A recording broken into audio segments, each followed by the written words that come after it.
Now I want everyone on the call to mute themselves.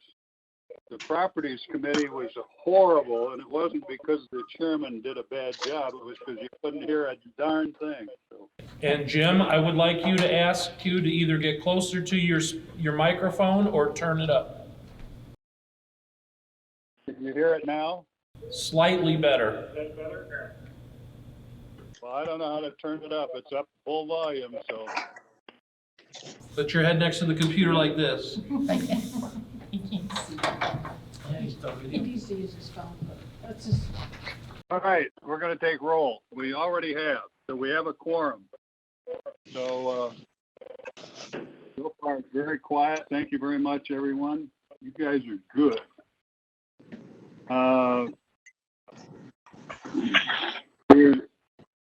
201 is announcement that we may have a meeting in the end of April. Will be determined later.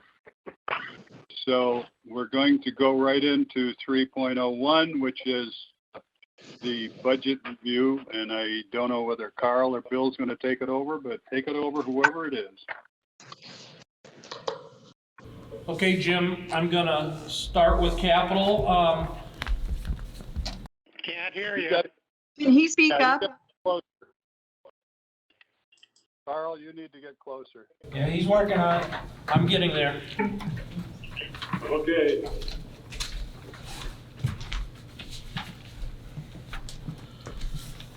Director Young and members of the committee, has everybody seen the video that was put on the website? Can I get consensus that everybody has seen the video? Yes. Yes. Okay. Can I get a general consensus that everybody has seen the video? Members of the board? Good. Okay. This committee pays attention. They do it. I'd like to just open up with that.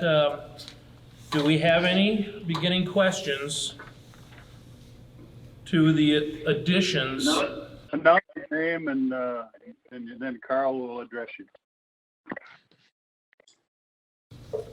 Go ahead. This is John Fold. Hi, John. I have a question.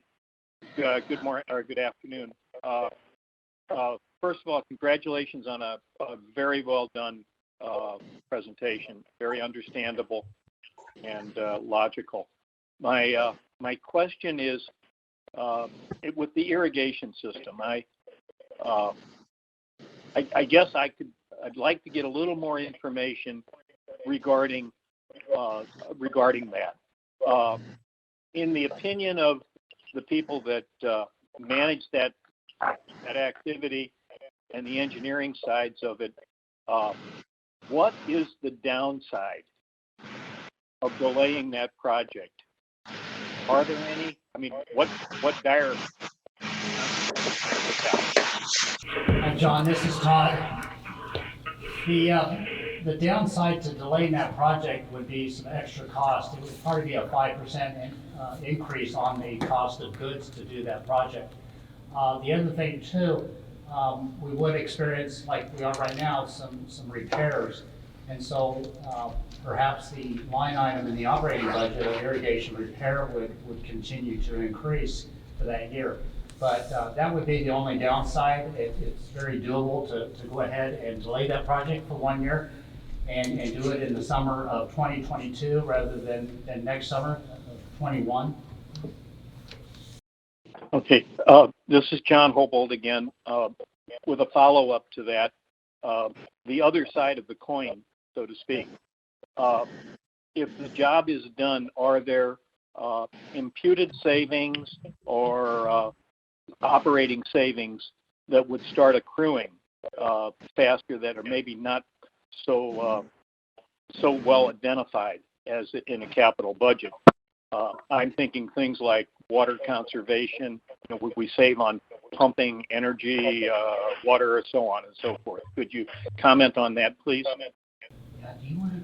Sure. This is Pete Finelli. I talked to Todd earlier. Savings such as seed watering, irrigation. Water, our cost right now is ridiculously low. The pumps and energy to turf 120 acres versus 160, relatively immaterial. You're still moving a lot of water. Seed is not a material amount of cost.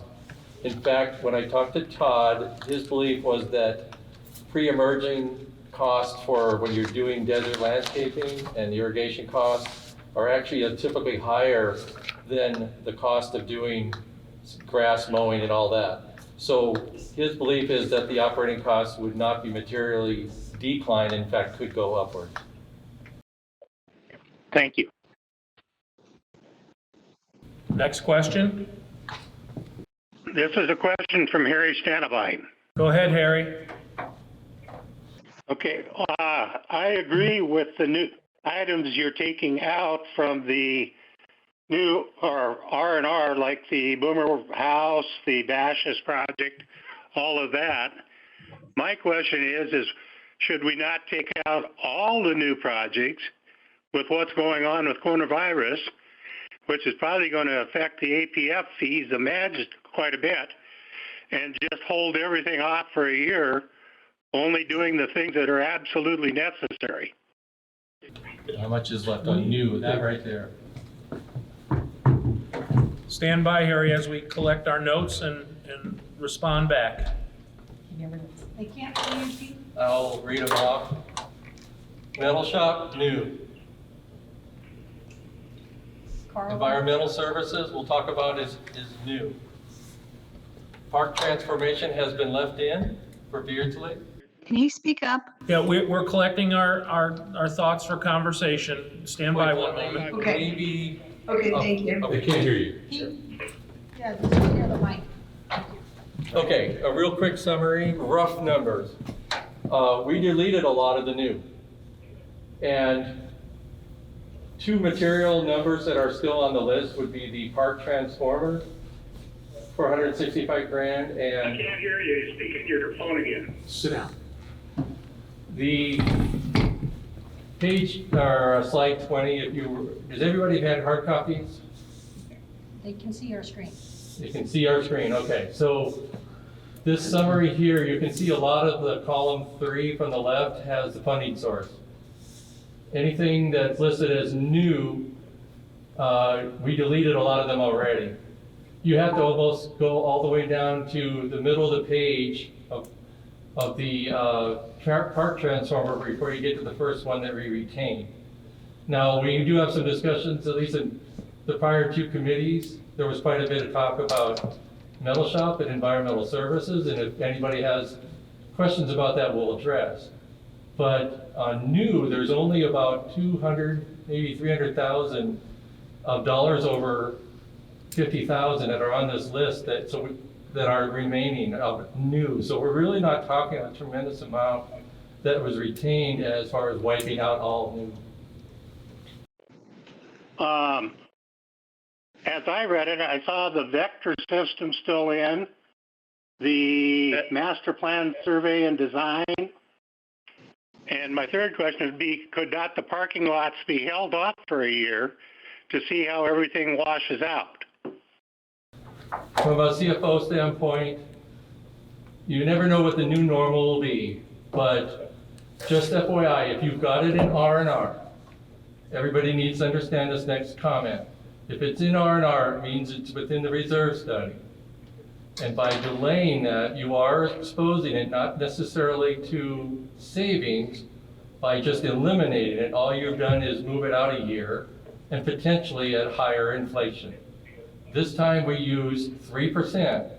So pushing an item out to preserve capital now might be prudent if you're concerned about, the overall spend. But if it's on R&R, you are simply delaying inevitable costs that will be at presumably a higher level next year. Now you can make that decision or may be asked to make that decision, but the way we model our reserve study, it would not affect any benefit by delaying. Well, my feeling is I agree with R&R. Repairs and maintenance has to be done. That needs to be there. But I like the vector system in the bowling alley, the metal shop for 400,000, the environmental services for 135. Are they a necessary item this year, or can they're not like a repair and maintenance, they're a new item. Can it be pushed down the road? So on the few items that you described there, the metal shop is a proposal to fix a safety and easement issue that has to be taken care of. As far as the vector system, that is a repair and replacement line item.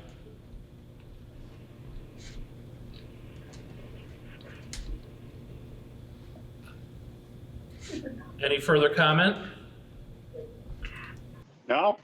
I just think the things that can be held off without destroying the value of this community should be till we see, because I can see, houses not selling, et cetera, and I think we got some real adjusting coming up in front of us. Okay, your point has been made. I thank you for that. Any other questions or next question? Carl, it's Lisa Vines. Hi, Lisa. Hi, I do have a question, and maybe you can it's still tacking on to what Harry talked about. The question I have is regarding the metal shop. For 2019, 2020, we were in the budget for 250 to repair the easement problem in conjunction with the car wash. So now we're looking at an additional 410,000.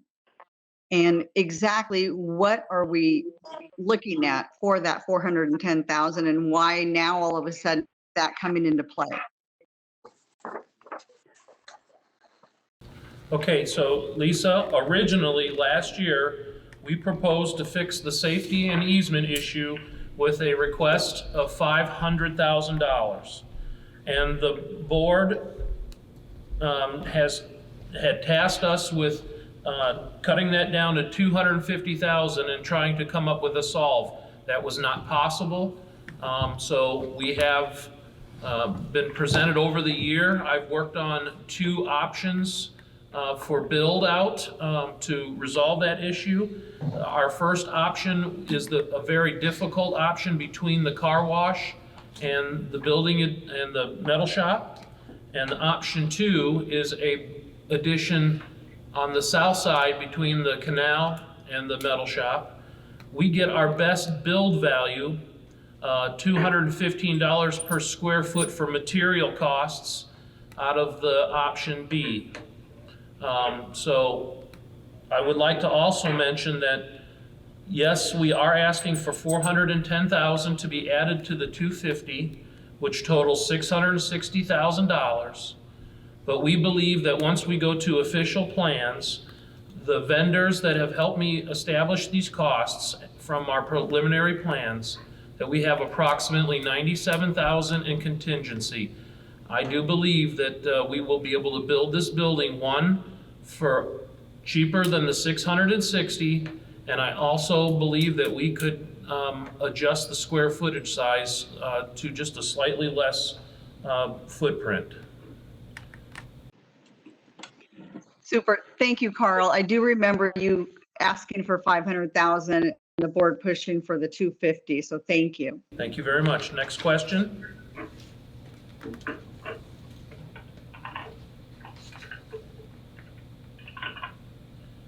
Jim Young, if you have no other questions, I'll give you back the meeting. Okay. You guys, Jim, I have a few questions, if you can bear with me for a moment. no, go ahead. You're on. Why, thank you. These are going to be directed more towards Pete. And Pete, thank you for all the work you've done on that. Couple questions that I have. Who is speaking? I assume it's George. Yeah. Okay, say your name first. I don't have my name tag on. George K., VP Governing Board, member of this committee. Pete, what are our current reserve dollars? Thank you. Give me 1 second to get closer to the mic.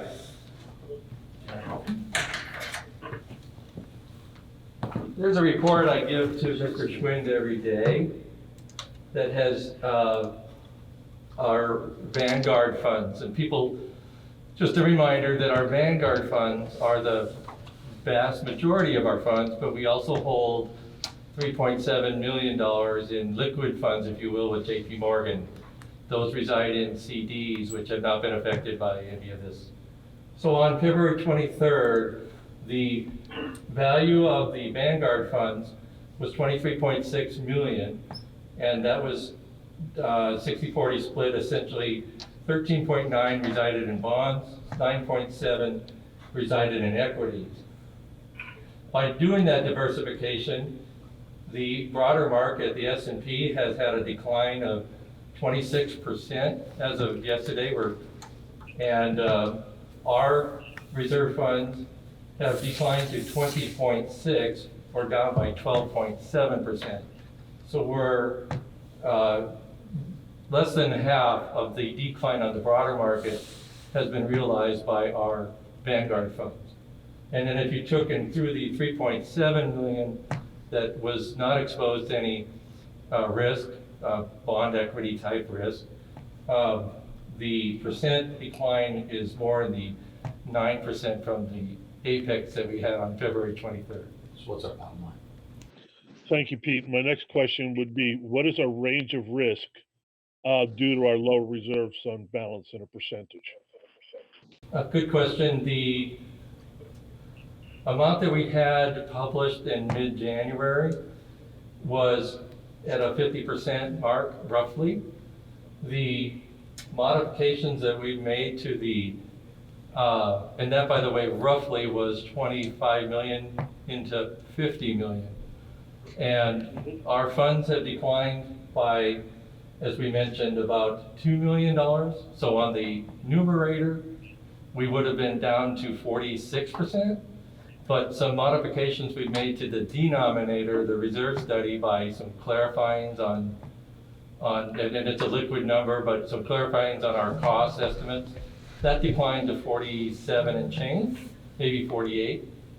And so our reserve percent is in the upper 40s at this juncture. Thank you. The next question would be, if the budget is stated as approved, as you have, which is approximately 10.2, what will our reserve fund percentage balance be approximately? Good question. I made this grid, if you will, for Mr. Schwind at what I call the budget as it was presented. And in that realm, George, we had a 12.5 million, and that was what was presented in February 18th. And of course, had everything gone forward, we would have still proposed by about another $500,000 for the environmental services and the metal shop. So we were having about a 13.1 budget. Now, the reserve funds not getting kicked around like they have, we would have had approximately a 41% retainer at the end of next year, and then would have built back to the mid-50s after a 10-year cycle.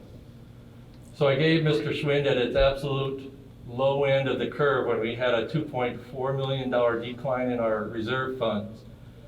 That created a situation where, had we not done anything and just continued to approve a $13.1 million spend, we would have been at $16.4 million balance and a 34% reserve rate. And quite bluntly, with some normal reserve studies and then putting $1 million a month out a year for new, we would have descended to the upper range of 28 and 26% years 2 and 3 out. That was deemed unacceptable. Two things have happened. Thankfully, we've had a little bit of recovery on the reserve funds from the low end of 19.1 was the low we got to. It's now in the 20.6 range. Number two, by enacting the elimination and the deferral of $2 million of capital, we now will have a 38% rate at next year and a balance of 18.7. We don't ever descend below our 30% range of risk. In fact, the low end we ever get to, all things being equal, is like 15 million. And by 10 years out, we have a 52% valuation of our reserve funds as a percentage of our fully funded. Pete, thank you so much. That's awesome. And I got one other question about the golf fees. And I know we have a golf meeting later on, and I just want to get an idea. In the budget, they're proposing an $800,000 increase in earnings. And I was looking for how much of that golf fees, how much is that as golf fees if adopted is going to generate, and how much of that is in rounds played increased. The concern that I've had is golf has failed to hit any of the budget numbers, and over the last number of years, and I just wanted to see where they were going with that. I know probably Tim has some really, really great numbers on this, but I was looking for the explanation of the increase of 800,000 on that. Entirely driven by rates. There's actually no change in our rounds. Thank you, Pete. Thank you very much. Jim, thank you. That's all the questions that I have. Are there any other questions of the committee? Going once? Going twice? Are there any questions of the guests?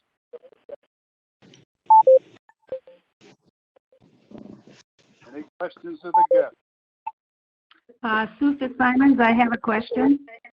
Okay, go ahead, Sue. Have we ever looked at maybe cutting the number of staff that we had, seeing as that's one of the reasons that the budget has had to increase because of, minimum wage, et cetera. Is it possible that instead of 250 part-time employees, we could live with 230 part-time employees? Have we looked at that? Yeah, Pete Finelli here. There are core positions, and I don't have this number right handy, Sue, but there are core positions across the whole spectrum of all of our various functions. We started with golf. The starters and other positions are seasonal already. I guess there could be discussion about potentially moving the seasonality of some of those, or the necessity of dual functions. I think only resides at our starter level. But you have to have a core staff at each one for 7 courses. For the landscaping and the maintenance of those, I think you're aware that we're already down 20% from that, and I believe Todd is in my opinion, at probably the low end of the curve on that. On monitors. Okay, I'm not just talking about golf. No, I agree. For the rec centers, the monitors, other than one location, I believe R.H. Johnson is the only one that has 2 monitors. I guess that could be looked at for discussion. And the administrative offices, we can go line by line, but I don't believe there's a lot of excess, but we certainly look at that every time we're evaluating such a scenario. Okay, thank you.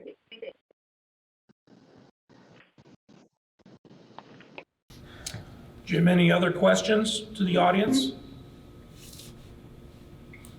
I don't know if you can hear me. Roberta, is that you? Yes, that's me. Go ahead and ask your question.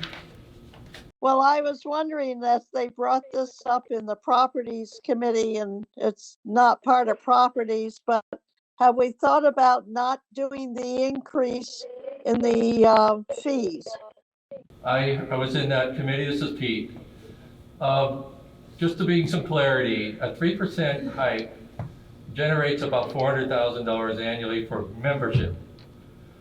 If you go down to the salary line for our budget, you'll notice about $500,000 or so of increase. For everybody in the room, this is very important. The mandate by the minimum wage is for right now we're budgeting for 2.5% because it ties to the federal CPI, if you will, the Consumer Price Index at the federal level. Historically, that's been running in the 2 to 2.5 range, and that's how we budgeted. So there is this belief that somehow we're translating this increase solely to address rec centers. The reality is the minimum wage is mandated by the law, encompasses 90% of the increase. And the membership dues is addressing that vast chunk of that increase is to address that. If you took now if you were to eliminate it, and that's a board decision because we would propose that the $1.8 million, and if you go down on the slide, Katie, 1.8 million, and then the two lines right below it, 4.6 on APF fees and 500,000 of investment income. Those are your $6 million that roll into the reserve funds. If you decline and reduce the memberships, that's $500,000 that's gonna not roll into the reserve fund. So to George, that I explained a few minutes ago, you are running some jeopardy on what those funds will have at the end of the year. And so, you know, you can defer that, but it does have effect into the reserve funds. And that's a decision the governing board, I guess, will have to make. We would propose to cover the cost of the mandate through a modest 3.5% hike. And I respect that there's a lot of frustration, but this is hopefully a short-lived item. And the member dues, not rec centers expenses, member dues pays for tons more than just the operation of our rec center. Just to follow up I think on there's that, this. Pete, this is Tim Young. Just to follow up on that, Pete, if you took the minimum wage, you actually should have your dues raised about to $30, just to cover the minimum wage. True or false? I would argue that you're 90% correct. The minimum wage goes across more than just membership or rec centers. Golf is in there, but golf has more full-timers than all Todd's people are full-time. All, of course, starters and everything are subject to that, but probably a good 60% of the overall labor increase is golf-related. And quite bluntly, in our, we had some increase in there due to Todd's inability or difficulty in recruiting staff. And so there was some increase into that wasn't related to minimum wage. But remember that almost all of golf increase for costs this year are borne by their revenue increase. Membership still has an obligation for the hundreds of FTEs that address the rec center functions. And so to just say that, that cost isn't going to be borne by anybody, that's where membership dues, that's what they pay for. I'm going to get out of this. I have another question, and that is, I've heard from people, well, we're not having our buildings open, nobody's using anything, therefore we're saving a lot of this money. Would you comment? Mr. Young, Bill Schwind is going to answer that question. Okay. Hello, Jim. How are you? Good. We've heard that ourselves quite frequently. Obviously, we get a lot of emails and those types of things. And since we've closed the recreation centers, people were looking at kind of rebates and discounts and not having to pay fees and those types of things. And I just want to just talk a little bit, if I can find my eyes, about what these membership fees actually encompass. And they are, we're not LA Fitness. We're not a recreation center where you pay your dues and you open the door and go work out, go swim, and go home. We are much more than that. And so our annual membership fees at $480 cover a lot of things. So if you do go to the recreation center or try to use one of our facilities currently that is closed, you feel a little shorted. But in a natural setting, if you didn't golf, if you didn't swim or go to the recreation center and lived in Sun City West, your fee is $480. If you swim every day or go to the recreation center every day, your fee is $480. And so part of that membership fees finance a lot of things other than some of the amenities that we provide. There's administrative costs to running this facility. Obviously, we have a membership committee that processes all of these monthly checks that come in, and they do all the billing. We've got human resources and a finance department, IT department, facility maintenance that takes care of a lot of the amenities that we have. Obviously, golf and landscape maintenance is going on currently, fully staffed. Facility maintenance is going on currently, that is fully staffed, even with the facilities closed. Our golf operations and our pro shops are open. We have insurance payments that we have to deal with. We have accounts payable that we deal with on a daily basis. We fertilize, we throw chemicals down for not only our golf courses, but our aquatic facilities, maintaining millions of dollars of amenities. And we have to run electricity on our pumps on our golf courses, and we take care of our HVAC units. And we have general repair and maintenance and replacement of equipment. So to say that the $480 or the fee should be reduced because of a couple of shutdowns in a condition of a pandemic is a little short-sighted, I think, due to the fact that we have operational expenses that expand outside of a recreation center. So is the answer to my question that you don't save money? Repeat, if you could, repeat your question. Well, again, you're not saving any money because your buildings are closed? I'd say there's, yes, I would say there's a little bit of savings there. Yes, I couldn't throw you a number currently, but obviously, yes. Again, half of our staff are part-time individuals, and with some facilities kind of closed, there's a little bit of savings there.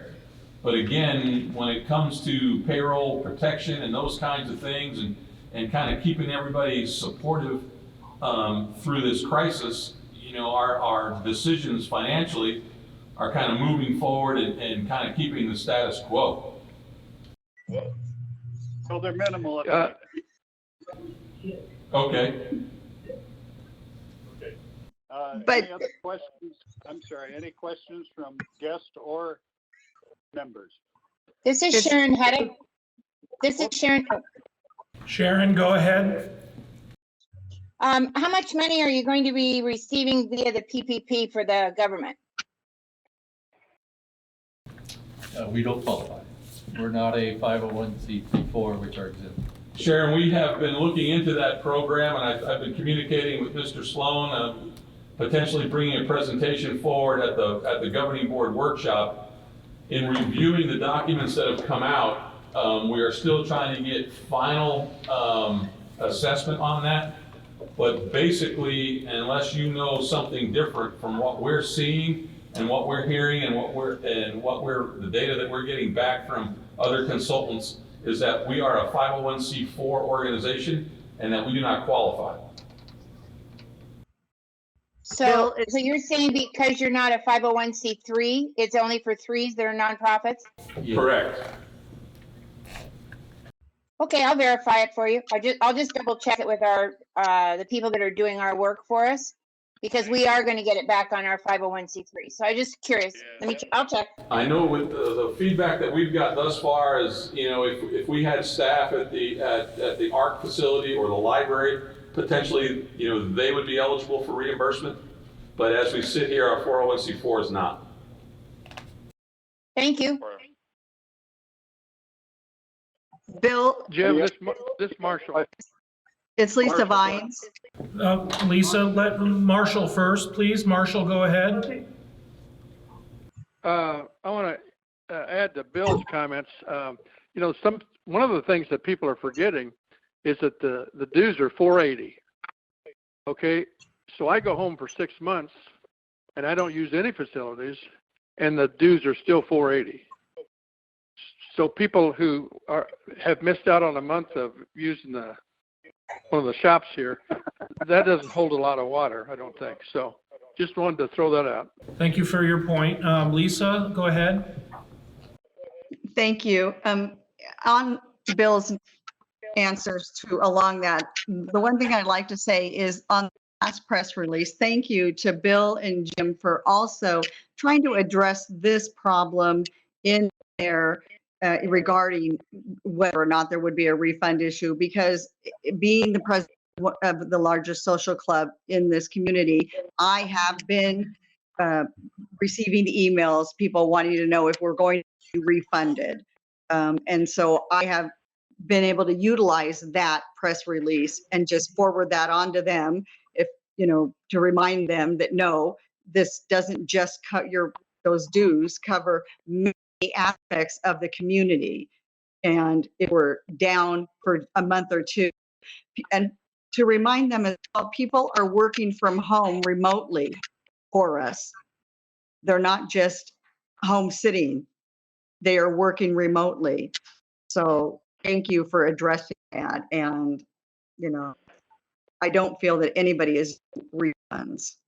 Thank you, Lisa. Jim, it's back to you. Okay, is there any other questions from guests or members? Yes, Okay, this is Ann Brown. Okay, the lady before John, please. Ann Brown. Ann Brown? Yes. Go ahead, Ann. Thank you.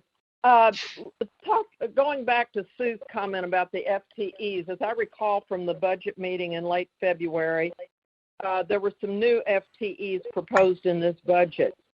Is there any reason why we have to continue adding people?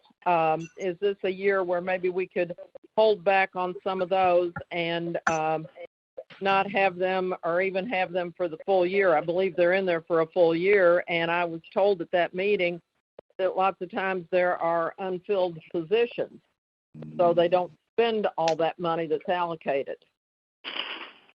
Yeah, that's a question that CFOs struggle with every year. Do you budget for the full load, or do you budget for the normal run rate? Generally speaking, we do the latter, that we did not just add 20 or 30 FTEs to our normal run rate. And in fact, I had a discussion with Todd where the status of our open positions is the most acute in his area. I mentioned to him, I said, do you actually have, Todd, those actively open in HR? And 10 million people have applied for unemployment in the last 2 weeks. Are you going to see a potential surge of applications for that? The answer he gave is that we're running at the current rate and have no intention of just spiking it by 20 FTEs just because there's people looking for it. So one of the biggest chunks that was exposed to your question, we are not planning to increase. To the second point, of the 4, maybe 5 new positions, 2 of them I think were budget neutral or brought, efficiencies borne by more reimbursement or shift the cost than the cost borne by the new position. But we will of course reevaluate that, and we have not had the opportunity to strike into that question given where we resided on working from home and things like that. But your question's valid, and we will get an answer to you. 3 of them I think were in golf, and that comes up in committee and we'll address it there.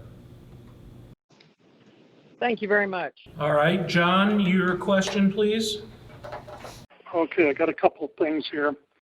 One, for the past month or since we've been closed down, bowling has been closed, golf has been reduced, and so that's going to be occurring for another month.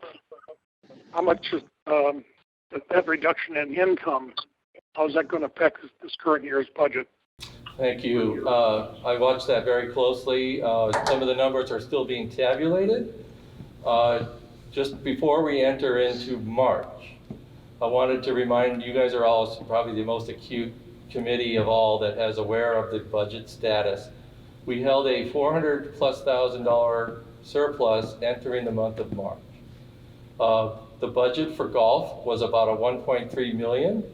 Right now, I'm thinking that based on what I heard for grounds fee revenue and also the cards, we're going to be about $1.1 million. So we are going to give up on the revenue side on golf about a couple $100,000. Don't hold me to that, but it'll be in that range. And of course, this was one of the absolute naders, if you will, or apex, if you will, of bowling. That does carry a $50,000 to $60,000 month revenue. We saw some of that in early March, but it declined when we went to closure. So that one will hurt. by about that amount. And special events is at the absolute apex of their year as well with all the ones. That could be a 40 or 50,000. Revenue side then I'm thinking will be about 300,000 short. APFs, as you all know, membership is prorated based upon when you pay your dues. We put everybody's funds over a 12-month cycle. So no hit on the membership. APFs down in the lower part of capital related was actually 19 over our budget. So there's no impact being felt there. On the operational expense side, as Bill alluded to, we had some marginal declines right off the bat in some of the part-timers that were maybe in the rec centers and things like that. But for the most part, our salary line will not see a sizable decline, at least as of March. I'm thinking then we'll be giving up on the revenue side 300,000 of the excess we had going into the month. And if golf can remain open, we do understand there's some discussion about that. We hold almost $1 million budget for April. It does decline to roughly 500,000 for May and only, so to speak, 300,000 in June. But that's still $1 million, maybe even $2 million of exposure if we were to be getting hit by that. That's the biggest mover of all in this budget cycle is revenues from golf, to be totally blunt, over the next 2 months. Thank you. Thank you, John. Okay, I got a comment here. We're talking about the irrigation project that we have coming up. Several years ago, one of the reasons for doing the irrigation projects was to cut down on the expense of maintenance on the golf courses. Because one of the problems that they were having at the time is that someone had to go out every morning and replace heads, sprinkler heads and things like that. It was taking a lot of time. There was a lot of extra expense in doing the maintenance. By doing the golf courses and redoing the irrigation system, you cut the maintenance down substantially, allowing people to do more important items and actually save a little bit of money. One thing, we're talking about the budget for next year. You've gone ahead and you started off with the $12.5 million. You cut it down to $10.5 million.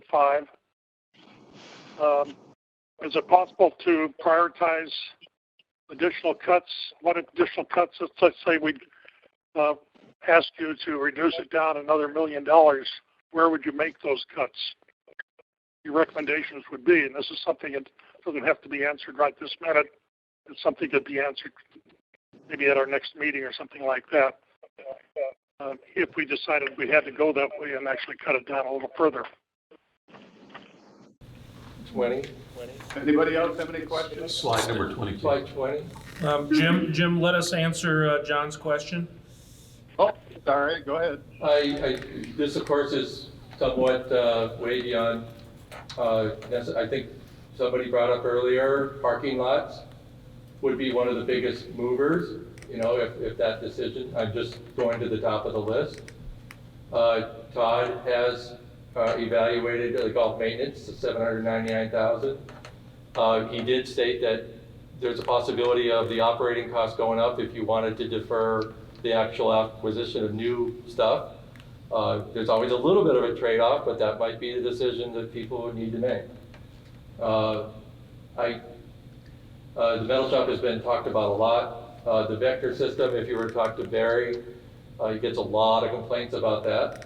But, I would argue that anything's up to, you could get your $1 million out of there, right? Just those top 5. 4.8. And go back to that slide. Okay, next question. Oh, Okay. no, one more. One more. Bill Schwinn would like to make a point. Up top, Katie, it's like slide 3 maybe. Stand by, please. Keep going down, keep going down.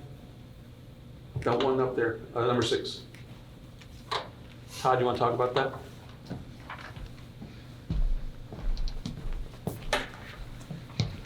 This is the big project, the 4.8 million that we proposed for the Grandview Golf Course. It's not only irrigation, but it is also a turf removal project of about 41 acres. So the cost of that project, even if we didn't do any turf removal and just did the irrigation project, it still would be in that neighborhood of about 4.8 million to do that project. And as I mentioned earlier in the meeting, that I would propose maybe pushing that project out another year of 2023 or 2022, I'm sorry, 2022 to do that project.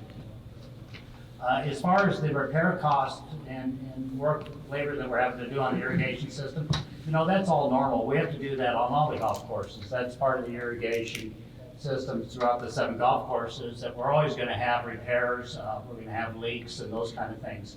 So I don't see it being a big increase in repair if we do hold off for another year. But as we get outside of that, I really think that we could experience some problems with main lines, which we're really not having a lot of right now. But I think as on some of those older golf courses, as we get out in years, we definitely are going to have some big repairs that we're going to have to do. So I'm thinking if inflation, Carl mentioned inflation, the other downside to not doing it is the cost of goods, piping and heads and controllers and those kind of things. And we're looking at about a 5% increase on all that. So that would actually bump that cost up a little bit more. Jim Young, what about, I've heard the question asked, why are we going to, on the landscape that doesn't need to have irrigation, why are we doing anything? Why don't you just let the grass, why you got to do anything? Just don't water it.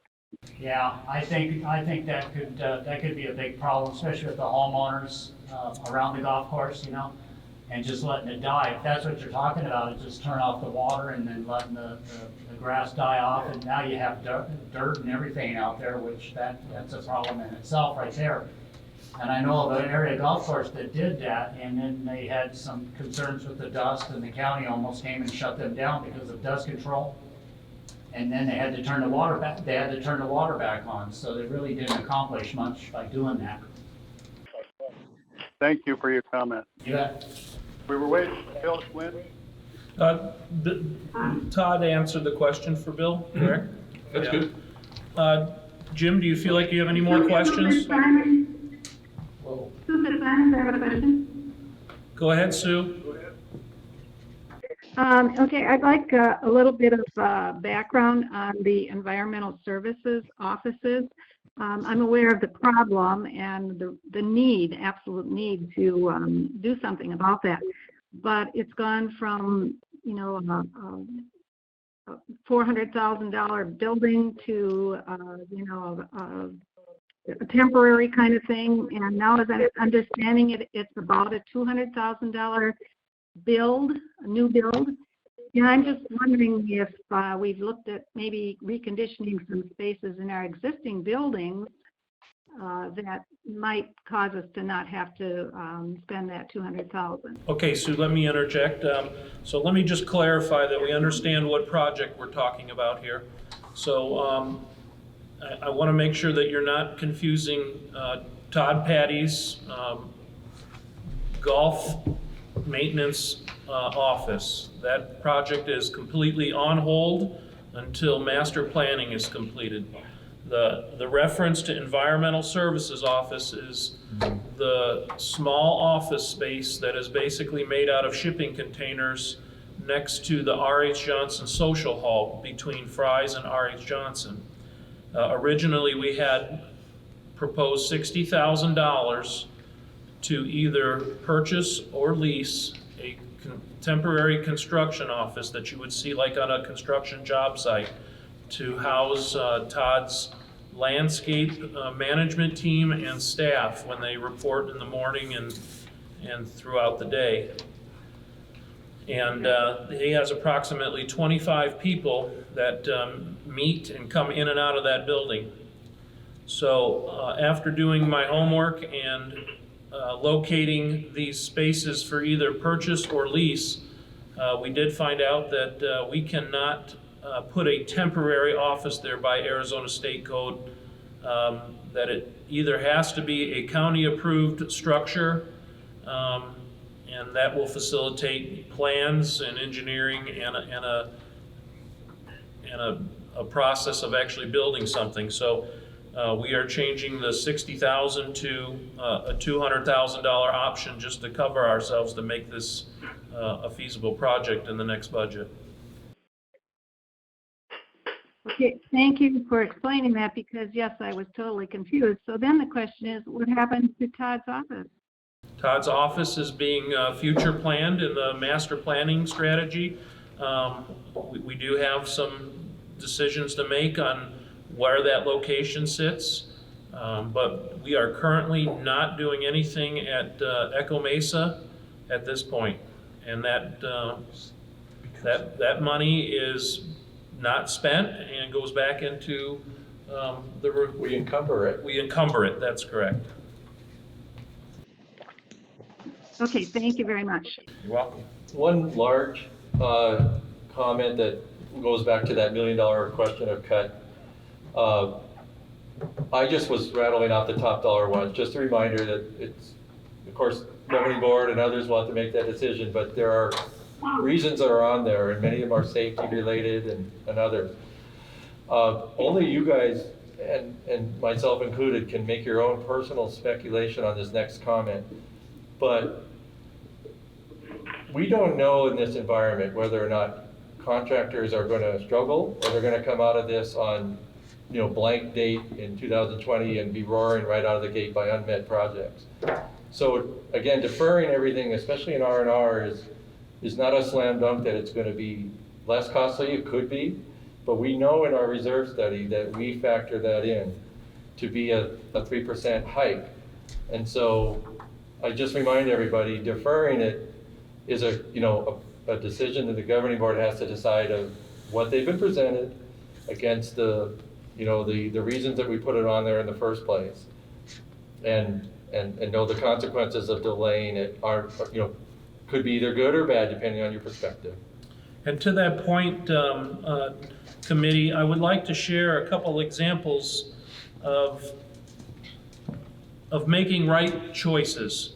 As you've noted, as you might have heard recently, the large dog park is not moving forward. That was a $213,000 project, and just based on receiving bids or lack of bids, and the one qualifying bid that we did receive, we have made the right choice to not move forward. That's the same decision we made about Todd's office, and that we make about every project before we proceed.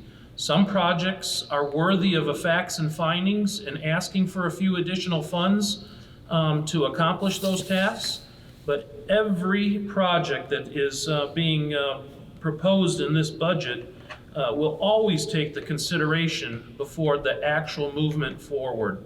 Please think about that. Thank you.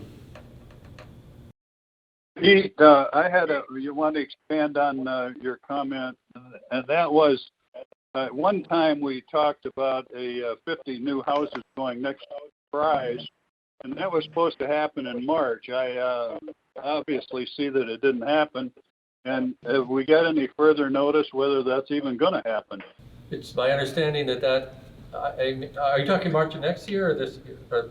In general, is it going to proceed? It was supposed to happen last month. Sorry. Boy, that is unique to my understanding of it. Bill, I believe, advised me and in just separate counsel that we had zoning or approvals that weren't going to even occur till the end of the year. So if there was going to be any APF, it was going to emerge in the second half of next fiscal year. We'll look at it. I may be wrong on that, but we weren't counting on that until from a budget standpoint. And Jim will reach out and find out the status of that community. We need to curtail the meeting within 5 minutes. And Jim, Karen is asking if we could curtail this. End questions at this point? Because of the constraints on the system. On the constraints on our system here. Yeah. Jim? Maybe it just cut out. Is anybody still online? Anybody still online? Yes. Here he is. Okay. Yeah. If All right. there's a pressing question, otherwise we need to adjourn. Any pressing question remaining? Otherwise, we're going to adjourn this meeting.